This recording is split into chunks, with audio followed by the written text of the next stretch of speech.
श्री गजानन विजय ग्रंथ अध्याय 11. श्री गणेशाय नमः. हे ओंकार रूपा पशुपती, हे भवानीवरा दक्षिणामूर्ती, ब्रह्मांडात जितक्या विभूती तितकी तुझी रूपे देखा. तुझे रूप जे निराकार, जेणे हे व्यापक चराचर, जे सर्वस्वी आधार अविद्या माया प्रकृतीला, ते स्वरूप जाणावया अशक्य आहे देवराया. म्हणून तू करण्या दया स्वगुण रूपे धरलीस. जैसे ज्याला वाटत तैसे तो तुला भाग देत. नामामुळे तुझ प्रत भिन्नत्व येना कधीही. शैव तुला शिव म्हणती, ब्रह्म बोलती वेदांती. रामानुजांचा सीतापती, वैष्णवांचा विष्णू तू. उपासनेप्रमाणे नावे मिळाली तुझ कारणे. परी तू अभिन्नपणे सर्वांठाईच गवससी. तू सोमनाथ विश्वेश्वर, हिम केदार ओंकार. शिप्रा तटाकी साचार, महांकाल तूच की. नागनाथ वैजनाथ, घृष्णेश्वर वेरुळात. त्र्यंबक तुला म्हणतात गोदावरीच्या तटाकी. तू भीमाशंकर मल्लिकार्जुन रामेश्वर. तू गोकर्ण रूपी शंकर, तू महादेव शिंगणापुरी. त्या अवघ्यान कारण असो माझे साष्टांग नमन. माझ्या त्रितापांचे हरण शीघ्र करी दीनबंधो. देवा तुम्ही कुबेराला क्षणात धनपती केला. मग माझ्याविषयी काहो पडला प्रश्न तुम्हासी गिरिजापते. बाळकृष्णाच्या सदनासी समर्थ आले दुसरे वर्षी. त्या बाळापुरासी दास नवमी कारणे. सुकलाला बाळकृष्ण या बाळापुरा लागून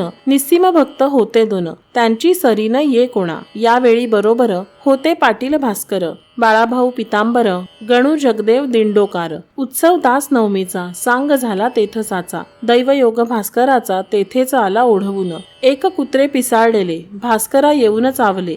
तेणे लोक इतर भ्याले, म्हणती आता हा पिसाळलेला. उपाय अवघे व्यावहारिक, भास्करासी केले देख. कोणी म्हणती निशंक, डॉक्टरा धाडा बोलवणे. भास्कर म्हणे ते अवसरी, वैद्याची ना जरूर खरी. माझा डॉक्टर आसनावरी बैसला आहे गजानन.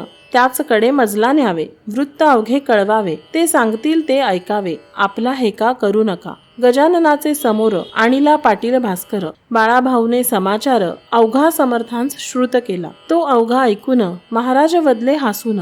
हत्या वैर आणि ऋण हे कोणासी चुकेना. सुकलालाच्या गायी ठाई द्वाडपणा जो होता पाही. तो या भास्करे लवलाही शेगावी दवडीला. ते तिचे द्वाडपण कुत्रे येथे झाले जाण. तेच चावले येऊन या पाटील भास्कराला. तिचा हरण्यात द्वाडपण मशी याने केली प्रार्थना. इचे प्यावया दूध जाणा ऐसे भास्कर मतलबी. दूध पिता वाटले गोड, आता कारे चालले जड. नको पडदा ठेवू साड, वाचवू का मी सांग तुला. हे कुत्रे निमित्त झाले, तुझे आयुष्य मुळीच सरले. आता पाहिजे प्रयाण केले, तू या सोडून मृत्यू लोका. जरी इच्छा असेल मनी वाचण्याची तुझ लागुनी, तरी तुझे मी यापासूनी रक्षण वेड्या करीन. परीती होईल उसनवारी, जन्म मृत्यूची बाळा खरी. या अशाश्वताच्या बाजारी देणे घेणे चालत. बोल आता झडकर, काय तुझा विचार. ऐसी कधी न येणार पर्वणी ती जाण तुला. भास्कर बोले त्यावरी, मी अजाण सर्वतोपरी. जे असेल अंतरी आपुल्या तेच करावे. लेकुराचे अवघे हित माता ऐकते जाणत. ऐसे एका अभंगात श्री तुकोबा बोलले. मी आपले लेकरू म्हणून विनंती कशास करू. तू अवघ्या ज्ञानाचा सागरू, अवघे काही कळते तुला. ऐसे ऐकता भाषण संतोषले गजानन. खऱ्या प्रती समाधान खरे बोलता होत असे. कोणी म्हणे गुरुराया, भास्करासी वाचवा सदया. या कुत्र्यापासून या तो आपला भक्त असे. महाराज म्हणती त्या कारण हेच तुझे अज्ञान. अरे वेड्या, जन्म मरण हीच मुळी भ्रांती असे. जन्मे न कोणी मरे न कोणी, हे जाणावया लागुनी परमार्थाचा उपाय जाणी. शास्त्रकारे कथन केला, त्याचा उपयोग करावा. मोह समूळ सोडावा, प्रारब्ध भोग भोगावा निमूटपणे हेच बरे. संचित प्रारब्ध क्रियमाण हे भोगल्या वाचून, या बद्ध जीवा लागून सुटका होणे मुळीच नसे. पूर्वजन्मी जे करावे ते या जन्मी भोगावे, आणि ते भोगण्यासाठी यावे. जन्मा हा सिद्धांत असे. या जन्मी जे करावे ते पुढच्या जन्मास उरवावे. असे किती सांग घ्यावे फेरे जन्म मृत्यूचे. पूर्वजन्मीचे उर्वरित भास्कराचे न उरले सत्य. तो अवघ्यापासून झाला मुक्त, मोक्षास जाया कारणे. म्हणून आग्रह करू नका, मार्ग त्याचा अडवू नका. काय भास्करासारखा भक्त राणा जन्मे पुन्हा. पूर्वजन्मीचे याचे वैरी कुत्रे होते निर्धारी. म्हणून ते या बाळापुरी चावते झाले भास्करास. त्याने अवघा आपुला डाव येथे साधिला. तैसा जरी शेष उरला द्वेष मनी भास्कराच्या, तरी तो त्याचा द्वेष कारण होई भास्करास. दावा आपला उगवावया, म्हणून पूर्वजन्मीचे वैर सरले. आता न काही शेष उरले, या भास्करा कारणा भले. अवध्या उपाधी निरसल्या. आता मी इतकेच करीतो, 2 महिने वाचवितो, याला न पिसाळू देतो श्वान विसापासून. ते न मी केले जरी, हा जन्मासी येईल पुन्हा परी. 2 महिने भूमीवरी, उरले आयुष्य भोगावया. ऐसे ज्ञान ऐकिले, ते कित्येकांच नाही पटले. मात्र बाळाभाऊ आनंदले त्या बोधा ते ऐकून. भास्करा, तू धन्य धन्य, संत सेवा केलीस पूर्ण. चुकले तुझे जन्म मरण, काय योग्यता वानू तुझी. ऐसा प्रकार झाल्यावरी, मंडळी आली शेगाव नगरी. भास्कर बोले मधुरोत्तरी महाराजांच्या भक्तगणा. बाळापुराची हकीकत सांगे प्रत्येका इंत्यंभूत. माझी विनंती जोडून हात, हीच तुम्हा भास्कर म्हणे. महाराज लाधले शेगावा, याचा विचार करावा. या कीर्तीचा अमूल्य ठेवा, सांभाळा स्मारक करून. त्यांना स्मारकाची जरूर नाही, ते पुढलांसाठी पाही. ते स्मारक साक्ष देई, यांच्या अमोल साधुत्वाची. पहा आळंदीस ज्ञानेश्वर, समर्थ सज्जन गडावर. पवित्र केले देहूनगर, त्या तुकोबा रायाने. त्यांची स्मारके त्या त्या ठाया, ठेवली भव्य करुनिया. तोच पथ अनुसराया, तुम्ही झटावे मनापासून. ऐसे प्रत्येका सांगत, भास्कर राहिला निवांत. परी त्याच्या मनात, ऐसे आले एकदा. हे मला हो हो म्हणती, माझी ऐकून विनंती. परी शंका येत चित्ती, हो म्हणण्याची यांची मला. त्याने एकदा ऐसे केले, अवघ्या लोकांस मिळविले. एका ठाई मठात भले, महाराजांच्या अपरोक्ष. बंकटलाल पाटील हरी, मारुती चंद्रभान कारभारी. जो खंडूजीच्या दुकानावरी होता कारभार करीत. श्रीपतराव वावीकर, ताराचंद साहूकार. आणिक मंडळी होती इतर, नावे कुठवर सांगावी. मिळवून या त्या लोकांना, भास्करे पदर पसरिला. माझा आता संबंध उरला, 2 महिनेच तुमच्याशी. माझ्या मनी ऐशी आस, समर्थांचे स्मारक खास. भव्य व्हावे वराडात, या शेगावा माझारी. तुम्ही हे करिता म्हणा, तेणे आनंद माझ्या मना. होऊन सुखे करी गमना, मी वैकुंठा कारणे. संत सेवा कधीही अनाठाई जाणार नाही. इच्छा जयाची ज्या होई, त्या त्या संत पुरवी. स्मारक ऐसे करावे, अवघ्यांनी वाखाणावे. पाहून त्या डोलावे, प्रत्येकाने आपुल्या मनी. ऐसेच स्मारक करण्याची शपथ व्हा समर्थांची. ही विनंती अखेरची, माझी ती मान्य करा. ते अवघ्यांनी कबूल केले. भास्कराचे स्थिरावले, या योग्य ते चित्त भले. रुखरुख मनाची संपली. उत्तरोत्तर आनंद वृत्ती भास्कराची वाढत होती. जैसे लेकुरे आनंदती, पुढील सणाच्या आशेने. माघवद्य त्रयोदशीस महाराज वदले भास्करास. चाल त्र्यंबकेश्वरास, जाऊ आपण शिवरात्रीला. तो त्र्यंबक राजा कर्पूर गौर, भवभवांतक भवानीवर. जो आहे झाला स्थिर, श्री गोदावरीच्या तटाते. ते ज्योतिर्लिंग मनोहर, करी पातकाचा संहार. नको करूसा आता उशीर, जाऊ गंगा स्नानाला. भास्करा, त्या त्र्यंबकेश्वरी पहाड एक ब्रह्मगिरी. जेथे औषधी नाना परी, बहुसाल असती उगवलेल्या. त्या ब्रह्मगिरीवर स्थित आहेत पहा गहनीनाथ. ज्यांना आहेत अवगत गुणधर्म औषधीचे. वेड्या कुत्र्याच्या विषावरी, तेथे औषधे आहेत खरी. तिचा उपयोग सत्वरी, करून पाहू येधवा. भास्कर म्हणे, गुरुनाथा, आता औषधी कशा करता. तुमची आहे अगाध सत्ता, औषधीहून आगळी. आपल्या कृपेने भले, विष बाळापुरीच निमाले. आयुष्याचे आहेत उरले 2 महिने आता की. म्हणून वाटे मजप्रती, शेगावीच राहू गुरुमूर्ती. त्र्यंबकेश्वरा आम्हा प्रती, तुम्हीच आहात साक्षात. गोदावरी तुमचे चरण, तेथेच मी करी स्नान. अन्य तीर्थांचे प्रयोजन मला न आता राहिले. ऐसी ऐकता त्याची वाणी, समर्थ वदले हासोनी. हे जरी खरे जाणे, तरी तीर्थ महिमा मानावा. चाल नको करू उशीर, पाहू तो त्र्यंबकेश्वर. बाळाभाऊ पितांबर, यासही घे बरोबरी. मग ती मंडळी निघाली, शेगावाहून भली. शिवरात्रीस येती झाली, त्र्यंबकेश्वरा कारणे. कुशावरती केले स्नान, घेतले हराचे दर्शन. गंगाद्वारा जाऊन पूजन केले गौतमीचे. वंदिली माय निलांबिका, तेही गहनी निवृत्तीनाथ देखा. तेथून आले नाशिका, गोपाळदासास भेटावया. हा गोपाळदास महंता, काळ्या रामाच्या मंदिरात धुनी लावणी द्वारात पंचवटीच्या बसलासे. राम मंदिरासमोर एक पिंपळाचा होता पार. शिष्यांसहित साधूवर तेथे जाऊन बैसले. गोपाळदासास आनंद झाला. बोलले जवळच्या मंडळीला, आज माझा बंधू आला वराळातून गजानन. जा घ्या त्यांचे दर्शन, अनन्य भावे करून. माझी ही भेट म्हणून नारळ साखर त्यांची द्या. हा हार घाला कंठात, तो मी एक साक्षात. देह भिन्न म्हणून द्वैत, आम्ही उभयती मानू नका. शिष्यांनी तैसेचे केले. दर्शन घ्याया अवघे आले. कंठा माझी घातिले, दिलेल्या पुष्प हाराला. नारळ आणि खडीसाखर ठेवली स्वामी समोर, ती पाहून गुरुवर ऐसे बोलले भास्कराला. हा प्रसाद अवघ्यांस वाटी, परीन होऊ देई दाटी, माझ्या बंधूंची झाली बेटी आज या पंचवटीत. माझे येथील काम झाले, आता नाशकाचे राहिले, म्हणून पाहिजे तेथे गेले धुमाळ वकिलाच्या घरात. महाराज आले नाशकात, लोकदर्शना जमले बहुत, बारीक सारीक गोष्टी अमित तेथे असत्या जाहल्या. त्या अवघ्या सांगता विस्तार होईल उगीच ग्रंथा, म्हणून देतो संक्षेप आता, त्याची क्षमा करा हो. तेथे राहून काही दिवस महाराज आले शेगावास, तो आडगावी नेण्यास श्यामसिंग पातला. त्याने आग्रह केला फार, समर्थ दिले उत्तर, रामनवमी झाल्यावर येऊ आम्ही आडगावा. आता तू जावे परत, उगान पडे आग्रहात. श्यामसिंग मुळीच भक्त निस्सीम होता समर्थांचा.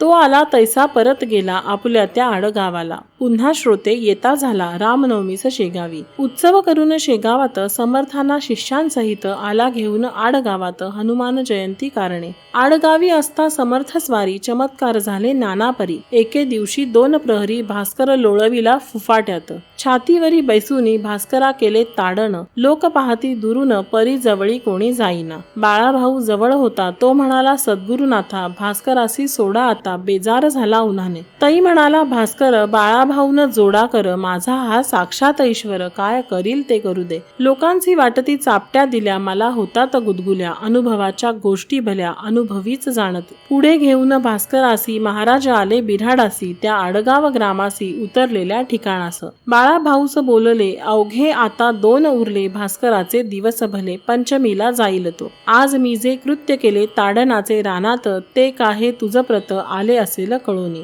तुझला या भास्करांनी मारविले होते छत्रीनी, शेगावी माझ्या करांनी, ते आहे का ध्यानात. ते क्रियमाण नासावया, त्यास मी मारले ये ठाया. ह्या एकाच गोष्टी वाचून या अन्य नव्हता हेत काही. उत्सव पूर्ण झाल्यावर त्या आडगावीचा साचार, काय घडला प्रकार तो आता परियेसा. उत्सवाचा काला झाला, वद्य पंचमी दिवस आला. 1 प्रहर दिवसाला, समर्थ म्हणती भास्करासी, भास्करा तुझे प्रयाण आज दिवशी आहे जाण, पद्मासन घालून पूर्वाभिमुख बैसावे.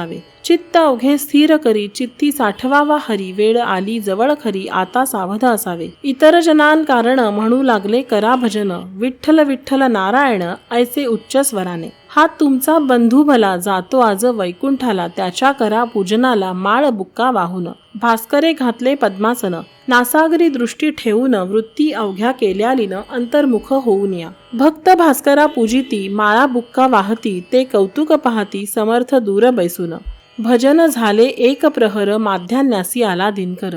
महाराजांनी हर हर शब्द केला मोठ्याने, त्या सरसा प्राण गेला भास्कराचा वैकुंठाला. संतांनी हाती धरिले ज्याला, तो पाहुणा हरीचा. लोक पुस्ती महाराजास, कोठे करणे समाधीस, या भास्कराच्या शरीरास कोठे न्यावे ठेवावया. समर्थ अवघ्या सांगती, द्वारकेश्वर जो पशुपती, ज्याच्या सानिध्य आहे सती, तेथे ठेवा भास्कराला. ऐसी आज्ञा होता क्षणी, विमान बांधिले लोकांनी, केळीचे खांब लावूनी चौ बाजूनी विबुध हो. आत ठेवले कलेवर, पुढे भजनाचा होय गजर, मिरविता आणला भास्कर द्वारकेश्वराची यापाशी. सांग विधी समाधीचा, तो ठाई झाला साचा, लोक म्हणती महाराजांचा परमभक्त केला हो. दुसरे दिवसापासून समाधीच्या सानिध्य जाण, होऊ लागले अन्नदान गोर गरिबा कारणे. स्थान द्वारकेश्वराचे, आडगावाच्या सानिध्यसाचे, अंतर 1 मैलाचे, गावापासून उत्तरेस.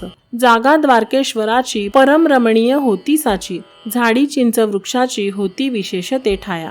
निंब अश्वत्थ मांदार आम्रवट औदुंबर ऐसे वृक्ष होते इतर, शिवाय काही फुलझाडे. आडगाव अकोलीच्या मध्यंतरी हे ठिकाण निर्धारित, तेथे समाधी दिधली खरी समर्थांनी भास्कराला. 10 दिवस अन्नदान झाले याचे वर्णन, तुम्ही नुकतेच केले श्रवण, संत भंडारा नाव ज्याचे. चिंच वृक्षांच्या सावलीत जेवाया बसे पंगत, तई कावळे आतोनात त्रास देऊ लागले. काव काव ऐसे करती, द्रोण पात्रीचे उचलून नेती, मलोत्सर्ग तोही करती जेवणाऱ्यांच्या अंगावर. या योगे लोक त्रासले, कावळ्यास हाकू लागले, भिल्लांनी ते तयार केले, तीर कमटे त्या मारावया. तई बोलले गजानन, अवघ्या लोकां लागून, नका मारू त्या कारण, अपराध त्यांचा काही नसे. या भंडाऱ्यात येण्याचा हेतू इतकाच आहे त्यांचा, प्रसाद आपणा भास्कराचा इतरांपरी मिळावा. काकी हा भास्कर वैकुंठी गेला साचार, हा पितृ लोकावर नाही मुळीच राहिला. 10 दिवस पर्यंत प्राण अंतरिक्षात राहे परिभ्रमण करीत सपिंडी होता जाय पुढे. त्या 11व्या दिवशी बली देती कावळ्याशी, काक जेव्हा स्पर्शेल त्याशी तेव्हाच प्राण जातो पुढे. त्या बलिदानाचे कारण भास्करा नुरले साचे, म्हणून या कावळ्यांचे पित्त गेले खवळून. आत्मा या भास्कराचा मुळीच मुक्त झाला साचा, तो पाहुणा वैकुंठीचा झाला आहे येधवा. या सोमसूर्य लोकांचे कारण त्यासी नुरले साचे, म्हणून पिंडदानाचे नुरले पहा प्रयोजन. जयालन ऐसी गती त्याच्यासाठी पिंड देती, कावळ्यांची वाट पाहती पिंड ठेवून कलशावर. म्हणून कावळे रागावले त्यांनी हे जाणीतले, भास्कराने गमन केले एकदम वैकुंठ लोकाला. म्हणून आम्हा प्रसाद त्याचा मिळू द्या या भंडाऱ्याचा, ऐसा विचार कावळ्यांचा दिसतो या कृतीने. तुम्ही त्यांस मारू नका मीच तया सांगतो देखा, अहो जीवांनो माझे ऐका गोष्ट आता सांगतो जी. तुम्ही उद्यापासून वर्ज करा हे ठिकाण, ना तरी भास्करा लागून येईल माझ्या कमीपणा. आज प्रसाद घेऊन तुम्ही तृप्त व्हा अवघे जण, मात्र उद्यापासून या स्थळासी येऊ नका. ऐसे महाराज बोलले जे भाविकांची अवघे पटले, परी कुश्चित जे का बसले होते त्या मंडळीत, ते एकमेका लागून म्हणती झाले हासून, ही गजाननाने केली वाणी आस्थानिकी निरर्थक. पक्षी कुठे का वागतात मानवाच्या आज्ञेत, पाहू याची प्रचिती उद्या मुद्दाम येऊन. हे वेडे काही बोलती भाविका नादी लावती, आपले स्तोम माजवती संतत्वाचे निरर्थक. अहो साजेल ते बोलावे, जे का पचेल तेच खावे, उसने न कधी आणावे अवसान ते अंगात. दुसरे दिवशी ते कुत्सित मुद्दाम पाहाया आले तेथ, तो एकही ना दृष्टीप्रत पडला त्यांच्या कावळा. मग मात्र चकित झाले समर्थांची शरण आले, 12 वर्ष तेथे भले कावळे न आले श्रोते हो. 14 दिवस झाल्यावरी गजानन फिरले माघारी, येता झाले शेगाव नगरी आपल्या उर्वरित शिष्यांसह. श्रोते त्या शेगावात एक गोष्ट घडली अघटित, ती ऐका सावचित्त सांगतो मी येधवा. होते साल दुष्काळाचे, म्हणून एका विहिरीचे काम चालले खोदण्याचे सुरुंगाते लावून. विहीर 2 पुरुषावर गेली खोल साचार, खडक काळा लागला थोर, गती खुंटली पहारीची. म्हणून भोके करून आत दारू ठासून, सुरुंगाच्या साह्ये करून काम फोडण्याचे सुरू झाले. चारी बाजूस भोके चार, केली पहारीने तयार, दारू ठासिली अखेर आत दोऱ्या घालून. एरंड पुंगळ्या पेटवून सोडल्या चारी दोऱ्यातून, तो मध्येच बसल्या अडकून दोऱ्याची या गाठीवरी. पुंगळी खाली जाईना, दारूस विस्तव लागेना, पाणी दम धरीना, आले जवळी सुरुंगाच्या. तई कामावरचा मिस्त्री विचार करी अंतरी, सुरुंगास लावल्यावारी सुरुंग वाया जाईल की. म्हणून गणू जवऱ्याला मिस्त्री तो बोलला, तू उतरून विहिरीला पुंगळ्या थोड्या सरकीव, आणि तू येई लवकरीवरी, पुंगळ्या जातील तोवरी, 12ची या शेजारी, म्हणजे काम होईल. त्या पुंगळ्या सरकवण्याशी कोणी न धजे जावयाशी, जणू त्या गणू जवऱ्याशी मिस्त्रीने दटावले. दारिद्र्य होते ज्याच्या पदरा, त्याच्यावरी चाले जोरा, यज्ञास बळी बोकडाचा. या गणू जवऱ्याची निष्ठा समर्थांवरी साची, आज्ञा होता मिस्त्रीची, गणू आता उतरला. एक पुंगळी सरकवली ती तात्काळ तळा गेली, दारू प्रती जाऊन भिडली, गणू आता सापडला. दुसरीच जो हात घाली पुंगळी सरकवण्याप्रत, तो पहिला सुरुंग उडाला सत्य, मग काय विचारता. गणू म्हणे विहिरीतून समर्था ये धावून, माझे आता रक्षण तुझ्या विना कोण करी. विहिरी माझी धुराचा, डोंब झाला होता साचा, दुसरा सुरुंग पेटण्याचा अवधी उरला थोडका. तो गणू जवऱ्या भली, कपार हाता लागली, त्या कपारीत बैसली स्वारी गणू जवऱ्याची. एका मागून एकानी पेट घेतला सुरुंगानी, उडाले सुरुंग ऐसे तिन्ही दगड अपार निघाले. छिन्न भिन्न शरीर झाले असेल साचार, डोकावून पाहती नारी नर आत गणू जवऱ्याला. तो कोठे दिसेना, जनाच्या नाना कल्पना, दगडाप्रमाणे गणू जाणा उडाला असेल बाहेर. त्याचे आसमंत भागात कोठेतरी असेल प्रेत, पडलेले त्या शोधण्याप्रत माणूस कोणी पाठवा. मिस्त्रीचा शब्द ऐकला, आतून गणू बोलला, अहो मिस्त्री नाही मेला, गणू आहे विहिरीत. गजाननाच्या कृपेने मी वाचलो या ठिकाणी, बसलो आहे दडोनी पहा या कपारीत. परी कपारीच्या तोंडाला धोंडा एक मोठा पडला, त्यामुळे बाहेर मला येता येत नाही की. गणूचे शब्द ऐकले लोक अवघे आनंदले, लोक खाली उतरले तो धोंडा काढावया. 10-5 जणांनी धोंडा सरकविला पहारींनी, गणूस बाहेर काढून घेऊन आले वरते त्या. वरती येताच गावात गणू गेला पळत पळत, समर्थांच्या मठात दर्शन त्यांचे घ्यावया. गणू दर्शना येता क्षणी बोलले त्या कैवल्यदाने, गण्या कपारीत बैसोनी किती धोंडे उडविलेस, त्यात मोठा धोंडा तुला रक्षण्याचे येऊन बैसला कपारीच्या तोंडाला, म्हणून तू वाचलास. पुन्हा न ऐसे साहस करी, पुंगळीवरून सुटल्या परी मध्येच तिला जाऊ करी, कशाही प्रसंगी धरू नये. जा तुझे गणांतर आज निमाले साचार, गणुप्रती पाहया इतर लोक आले गावीचे. गणू म्हणे सद्गुरुनाथा सुरुंगचारी पेटता, तूच मला देऊन हाता कपारीत बैसवले. म्हणून मी वाचलो तुझे पाय पहाया आलो, ना तरी असतो मेलो विहिरी माझी गुरुराया. ऐसे गजानन कृपेचे महिमान आहे थोर साचे, ते साकल्य वर्णण्याचे मसी नाही सामर्थ्य. श्री दासगणू विरचित हा गजानन विजय नामे ग्रंथ आल्हादो भाविकांप्रत हेच इच्छी दासगणू. शुभम भवतु. हरिहर प्रणमस्तु. इति 11ोऽध्याय समाप्त.